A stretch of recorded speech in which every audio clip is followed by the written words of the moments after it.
Bismillahirrahmanirrahim. It's indeed a pleasure and privilege for me to give this presentation on situational leadership and legacy. Both the issues, both the topics, I think, the veterans in the audience are more well-versed than me, because all the esteemed guests and veterans present over here are champions of their own industry. So they're already leaders, established leaders. And when we talk about legacy, I am the product of legacy, as Mr. Mustafa mentioned, 65 years of presence in UAE. Of course, I am not 65-year-old. It's my father who started this, and I am continuing it. And another one, we have the honor and privilege of our treasurer, Mr. Mustafa. He is a true legacy holder of 4 generations of business in Dubai.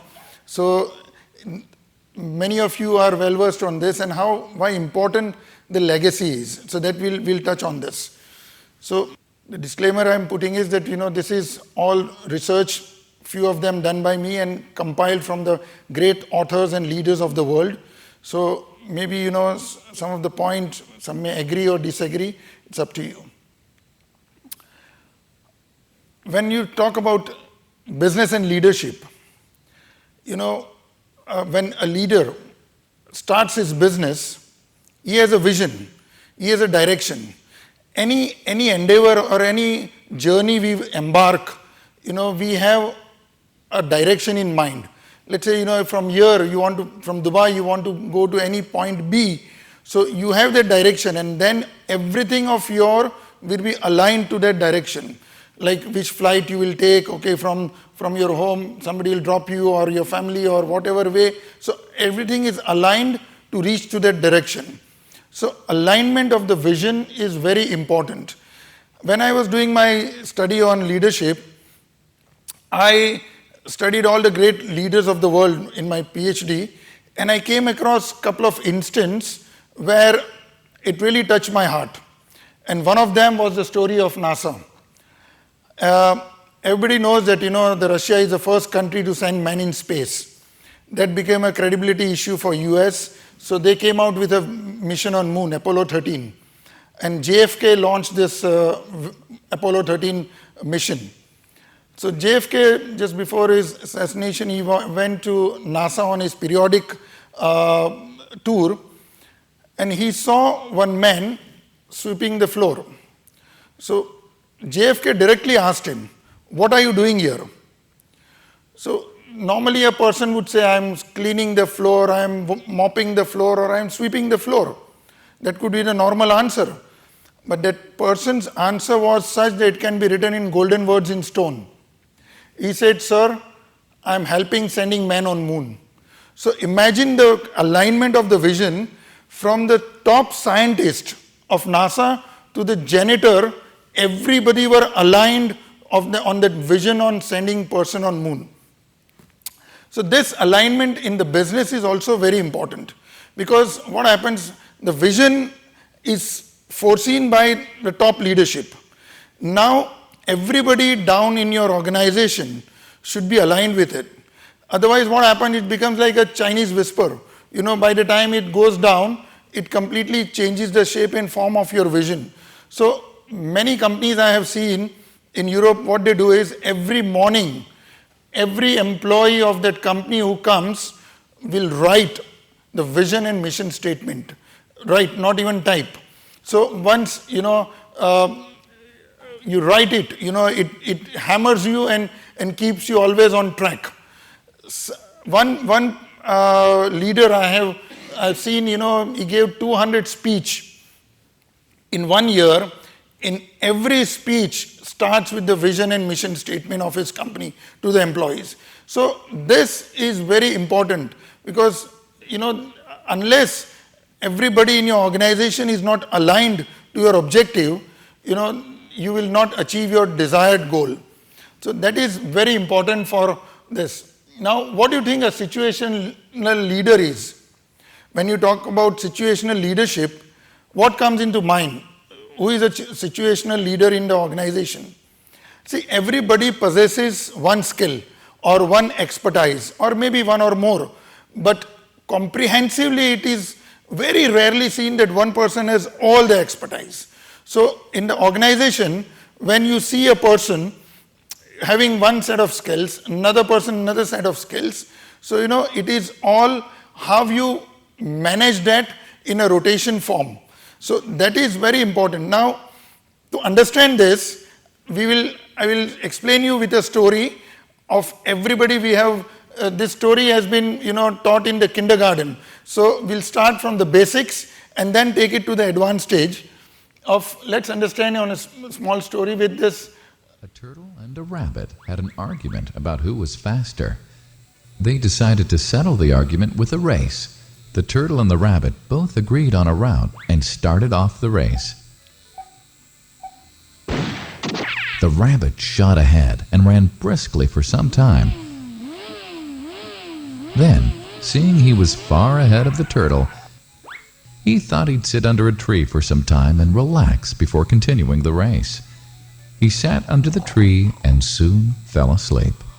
The turtle, plodding on, overtook him and soon finished the race. Emerging as the undisputed champ, the rabbit woke up and realized that he'd lost the race. This is the story we have been grown up with, right? The slow and steady wins the race. Now, the next version of this story pointed at losing the race, and he did some thinking. He realized that he'd lost the race only because he had been overconfident, careless, and lax. If he had not taken things for granted, there's no way the turtle could have beaten him. So, he challenged the turtle to another race. The turtle agreed.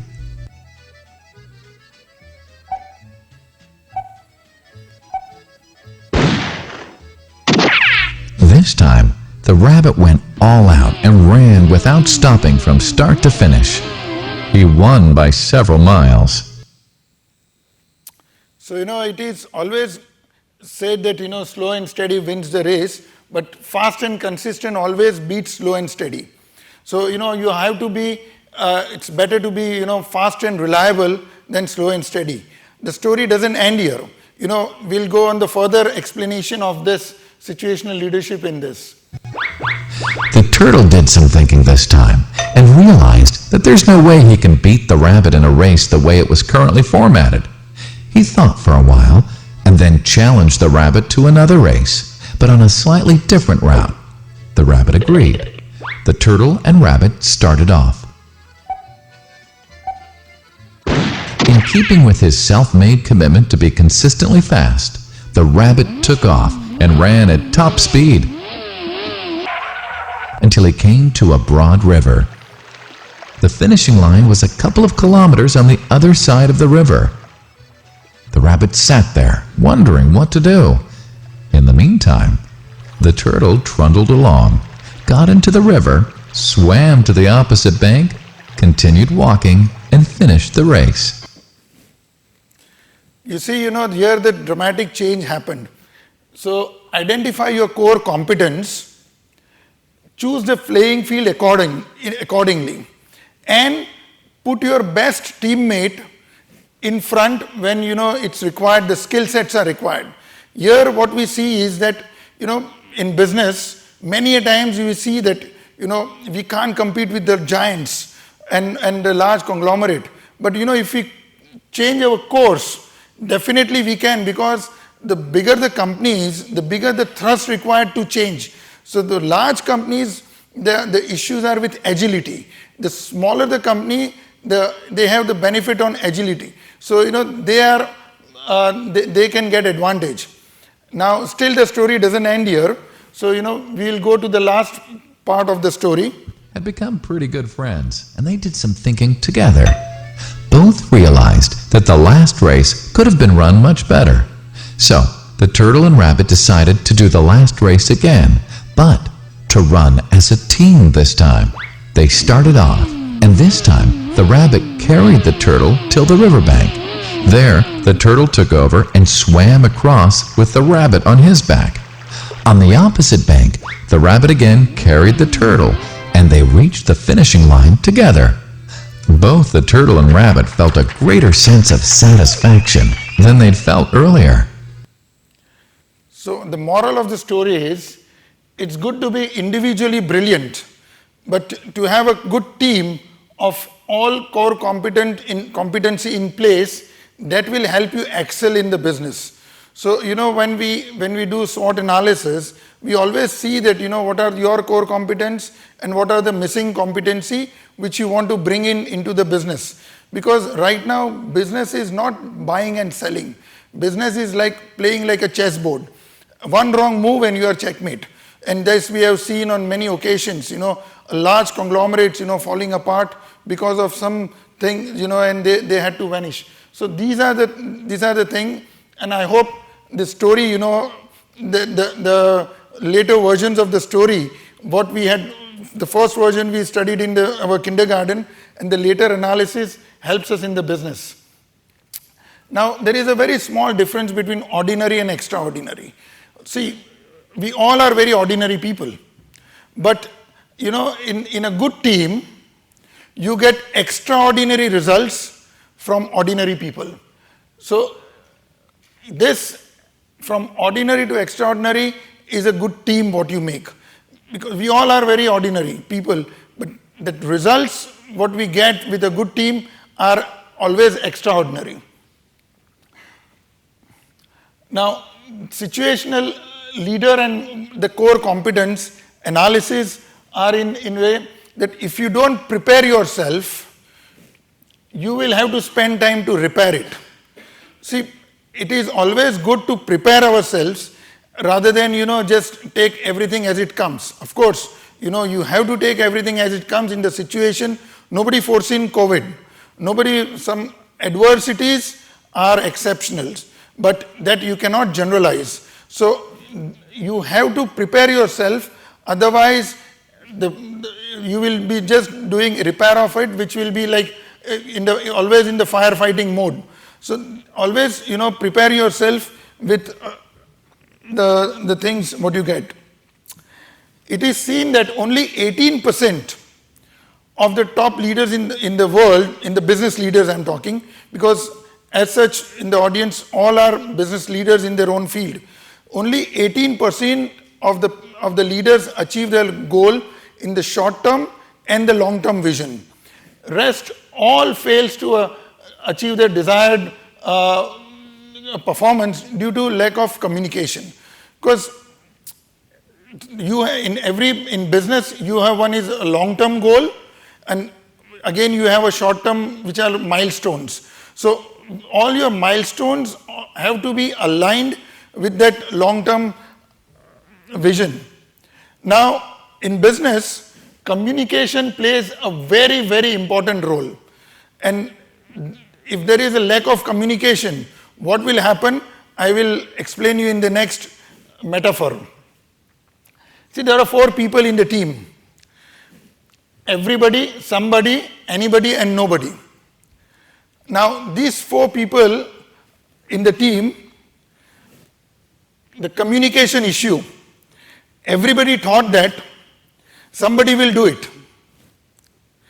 Anybody could have done it, but nobody did it.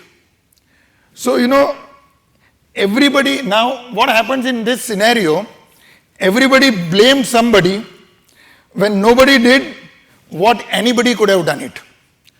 So it's like, assumptions. Okay, I assume that he will do it. And that guy, in that assumption, assumption is mother of disaster. So assumptions are killer in the business. So if any task is there, you have to give to your subordinate, to your teammates, with exact what you want, how it has to be done, and then within that thing, he can choose his own route. But the KPI, we always focus on KPIs, key performance index, which is very good. But against that, there is another important term which is called KRA. KRA is key result areas. See, in the audience, everybody is well versed with the cricket, right? If we talk about India, Gavaskar made century, but the team lost. So, KPI is very high of Gavaskar, but result area, the team could not win. So in this, communication is a very key element in business. I think, it has been analyzed that 95% of all the confusions which are happening in business or elsewhere is due to lack of communication. Because communication is a key essence to success. If I tell you in our audience, define honesty, everybody will have their own definition. But in your organization, what honesty means, it has to be defined. That this is what we say honesty is. This is what we say, every aspect of the JD has to be designed and in a way. Now there are 4 levels of leadership which I will, leaders in this contents I will explain you, that what different 4 leaders are. There are all skill versus task. See, many a time in organization, we have from labor to general manager or even technical departments have the technical directors and all. So in this, where does an organization fit versus skills versus task? So many a time what happens is the level 1 is the person may lack the skill needed for the task and can't or won't take responsibility of it. Because, that person says, I don't have any skill for this. And that's why, I don't opt to go for that task also. So he is very clear that I don't have skills and I don't have appetite to go for this task. So this is the lowest level a person has. A level above this is a person is willing to work at the task but lacks the skill. So, we see sometimes a person very enthusiastic in an organization. He wants to do, but the missing element is skills. And it's sometimes very dangerous because, let's say, if a person desires to drive a car, very enthusiastic, but he doesn't know how to drive. So he may hurt himself and hurt others also. So you have to ensure that, this person, the skill and his will is matched. The third level of leader is the person is skilled but lacks confidence or willingness to take responsibility of it. So he has all the skills for it, but he is hesitant to go for it. If I tell you this, 2 persons went on the moon, right? Everybody remembers the first one. But actually the second person was supposed to be the first. But he was hesitant to put his foot on the moon. And Neil Armstrong, he became the first. Because as if you see the record, he was going to be the second one. But it happened that, he was hesitant and the second one became the first. Another example if I give you, the professors of the university, they have super skills. We all have learned from our teachers and you all are excelling in business. Now tell me how many of your teachers went into those business? So they have the skills, but they are not confident to go into it. So this is a third type of leader. And the fourth leader is the person has the skill and experience to perform the task and is confident to take that step also. So, that is the best leader, and skill is something, which you need to always sharpen. It's like a pencil. You write and it gets blunt. Again, you sharpen. So the skills, and in this current world of extreme volatile and, everything evolves in such a accelerated pace that the skills has to be sharpened and you need to train yourself and update yourself very frequently. So now, to have all these skills, when you say level 1, 2, 3, 4, what are the requirements of it? We will go touch on this. So 4 E's are required on it. First is education. You need to educate yourself. Education does not mean as a formal education going to the school or college. It's training. Any training you go, you educate yourself. So, that training is a part of education and that is very essential. Experience you get is a later one, but education, if you do it in a structured way, and by educating yourself, then you reach to your target or to your objective faster than trying it on an experimental basis. The second E is experience. Experience is the only thing you have to pass through and get it. Experience is not a software that you get it and you got that experience. It's not a metaverse. Metaverse, okay, now you can see, okay, I'm sitting in my drawing room and I am on the beach of Miami enjoying this. But from where you will bring that weather? Where you will bring that thing? So that it's giving you an experience of visual experience, but the feeling experience you can only have it by going through. So you cannot smell rose from the picture.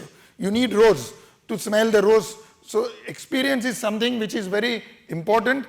And nowadays, that's why in all the organizations, large organizations and even small, any new person inducted in the business, in their own business, before that he goes for experience in other companies and gets that experience, discipline, and then join their own legacy business. Now third is exposure.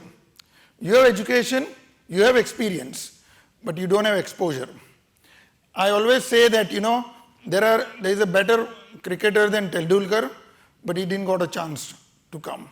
Better singer than maybe Lata Mangeshkar, but maybe he or she didn't got a chance. So this exposure, let's say we all come from distant place to this Dubai, wonderful place, and all traveled from our hometown and home country and came here. Let's say we have the experience, we have the education, but still living in our hometown or home village, and we don't have the exposure of international exposure, we cannot excel. So that international exposure is also very important. And that's what we were been talking before this session with Mr. Mustafa, that let's explore the world on other opportunities with delegations. Like when we talk about Africa, Africa is the most talked subject in any conference you go on the business. Everybody talks and everybody wants to do something in Africa, but nothing will come in the platter. You have to visit Africa, or any person, senior person from your company has to visit, see the ground reality, see what are your perspective. If 10 people go to Africa in a delegation, all 10 will have a different perspective of their own. They will have their own opportunities. One may see into this, one may see into that. So, once you enter there, then only you can have this. So exposure is very important. So now business is not like, sitting in the shop and wait for the customer and it is done. So we have to reach out to the places. We have to reach out to the territories, and that's where the exposure is very important. And the last one is empowerment. Unless you don't empower, you're not able to do it. You have the knowledge, you have the experience, you have the exposure, but the key decision lies somewhere else. So, in the organization. So the other person who is doing things will get fatigued after some time. He will lose interest. So, this empowerment is very important, and maybe given opportunity in future, we can talk on the 4 stages of business, which is very important for us. One is in the business, second is on the business, third is BOD, and fourth is out. So, all 3 are, and on this you can have at least half an hour or 45-minute session on this.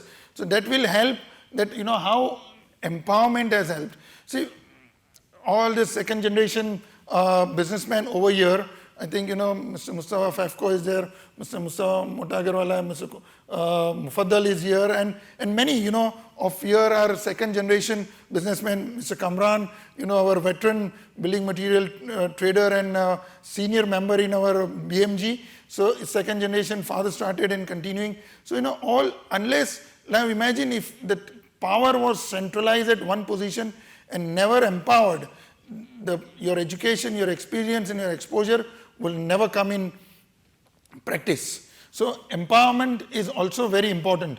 So these are the key elements what we need to focus.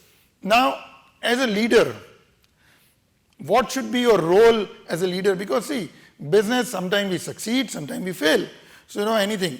So as a leader, what should be your attitude towards your business? I think in the next, it has been explained very well. I will give one incident. This is all of you who have assembled here, all of you. Remember this incident. 1979. 1979. SLV-3 satellite launch vehicle. I was the project director, mission director. My mission is to put the satellite in the orbit.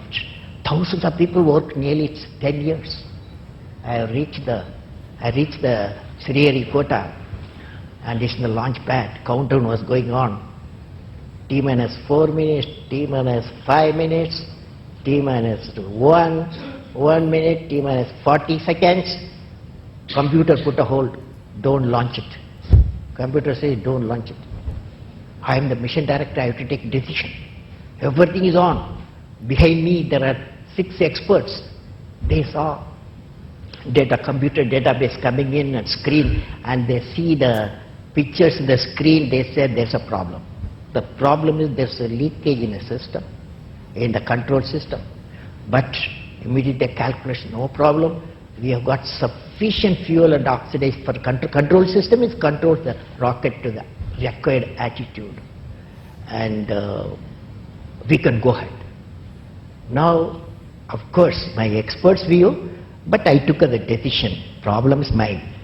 Finally, I took a decision. I bypassed the computer. I launched the system. Okay, I launched the system. This fellow went. First stage worked with a 4-stage rocket, and second stage got mad. It went to spin. Instead of putting the satellite in the orbit, it put in the Bay of Bengal. 1979, it was a failure. It was a failure. First time I experienced my failure. How do you manage the failure? Success I can manage. So at that time, a great man, a great leader, Professor Satish Dhawan, he comes to me. I'm very tired, working nearly for months. He wakes me up, come, let us go for a press conference. Press is meeting there, like this, number of people, world press, with photo, this and that, all the gadgets they are there. I was really frightened. I will be the culprit because I'm the project director, mission director. What Satish Dhawan said, Chairman, Indian Space Research Organization, said, dear friends, we have failed today. It's the first time I have to do all the success.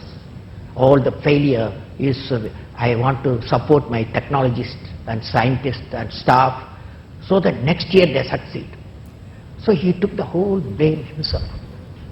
And then media asked, you have put Bay of Bengal so many crores, you have put it.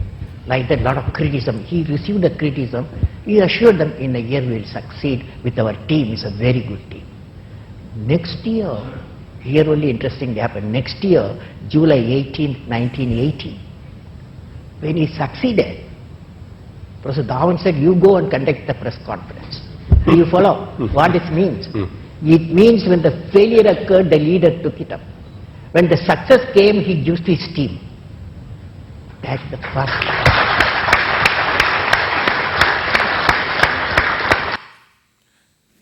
This is a very classic, speech by Honorable President of India and a great scientist, Dr. APJ Abdul Kalam, explaining, what success and failure is. Because what happens, success, everybody wants to take the credit. When there is a failure, we look on a shoulder where we can embark, the failure and blame that person. So, as a leader in the organization, always, if you see, a great leader always shares success within the team and takes responsibility of the failure upon him. So this is the greatest quality of a leader, because success and failure are always, sometimes we succeed, sometimes we fail. So this is a great, leader in the organization. It's a major responsibility for him to conduct in this way. Now we talked about the requirements of a leader. We talked about communication. We talked about what a leader should be. Now we will talk about 5 levels of leadership. So, and this is by John Maxwell. He's one of the world's top leadership coach. The first is positional leader. It's called, people follow you because they have to. Because you have been elected or selected, and because you are on the position, people follow you. There is nothing to do with, your interaction or your engagement with him or the endeavor. You just follow because you have to. Sometimes you see, you ask people in certain companies that, are you happy working here? I said, I'm doing it because I have to work. That's the attitude of the worker correlating in the corporate sector or a company. There's a positional leader. I respect my boss because I have to. My paycheck comes from him, so I have to. That's the first and the most bottom. There is no real influence. The second is permission leader. People follow you because they want to. They like you, and that's why they want to follow you. So this is a permission leader. A person is following with a purpose.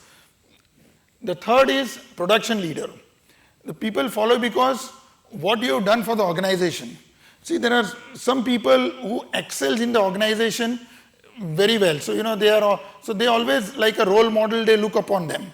So this person in the organization is too good. Maybe he is not a top leader, but his certain endeavors to the organization is such that it has helped the organization excel, and they follow you because they what you have done for the organization, and you become their role model. So that's why they follow you for the organizational growth. The fourth is the people development. They follow you. You follow them because he has done something good for you. See, a leader in an organization, one is his responsibility towards the company, another is his responsibility towards the subordinate. These are the two parameters. Certain organizations you see that they are people centric. So they believe in training. The senior leadership always believes in training and want to uplift the staff to the next level. So by what they're doing for the people, and that's helping them to excel their own self. So even if they are in the organization or if they are not in the organization, they will respect him and follow him because he has directly influenced the person. So this is the fourth stage of leadership. And the fifth stage is where we all have to reach, and most of you have reached. If not, we have to reach this because of the respect they follow you. They follow you because who you are and what you represent. See, the values. When you talk about certain companies, they are based on values. They are based on their culture is known. Like, we have a Marriott culture, we have Tata culture. That these are the cultures which are globally known. If I tell you about the values, of the organization and why people follow them, one of the example is Tata. I had seen the interview of JRD Tata long back. It was in the mid-80s. I was still in my school, I remember. And the person interviewing was also a very eminent person, Nani Palkiwala, who was Solicitor General of India. So he was interviewing JRD Tata. And in that interview, JRD said that, we could have been 3 times bigger than what we are now. Tata is right now one of the top corporates in the world. He said we could have been 3 times bigger than what we are now if we would have kept our ethics aside. But we chose to be like this. So, the culture and ethics of the organization plays a very important role. Another example, if I give you about Tata, is that, once the CFO of Tata came to JRD and he said that, sir, if we do certain adjustment in the accounts, we will save so much amount of tax. JRD asked him one thing, is it legal? He said, yes, sir, it is legal. Then JRD asked him another question, is it ethical? He said, no, sir. He said, then don't do it. So, it is very important that, it's not only legal, but it should be ethical also. And all the decisions of the world, in any decision you take of anything in the world, are only in one triangle: ethical, legal, and moral. So, these are the things, these are the 3 parameters in which all decisions are taken. Sometimes something is legal, but it is unethical for you. Sometimes something is ethical, but it is not legally permitted in that in that land. So all these things are, and sometimes it is legally permitted, ethically permitted, but morally you don't do it. So, all the decisions of the world are taken in this. So these are the 5 stages of leadership, we discussed. Now, a couple of more slides and, we are done with this.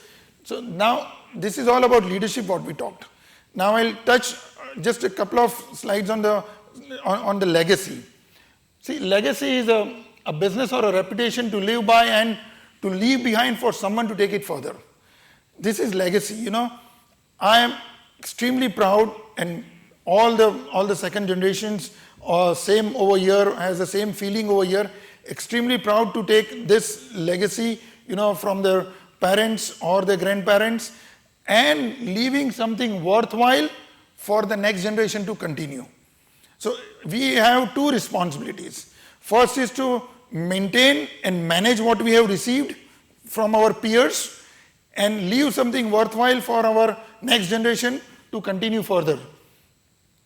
So that's why, in a way it is said that focus on legacy, not on currency. Of course, currency is a medium, but legacy helps us in that.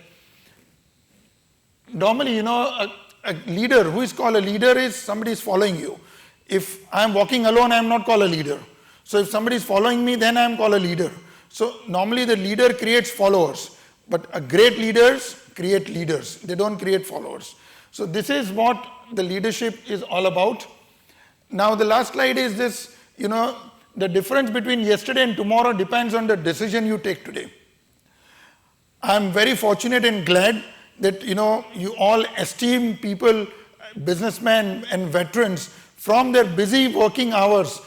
This is not an off day. This is a peak working hour. Took time out to came here and understood this presentation. So, this is a decision you took today. So, I want to give this as a priority and attend this against, it's not that you are free and you came here. You all had a number of engagements, and in that you gave priority to this. Always such kind of things helps you in improving your tomorrow. And I always say that, there are few leaders and rest followers. So in the leaders, the initial numbers are less, but then comes the masses who follows them. Thank you very much for this presentation, and I hope it is something, worthwhile. And this is all about the study and research I did in my education, which I shared with you. Thank you, sir.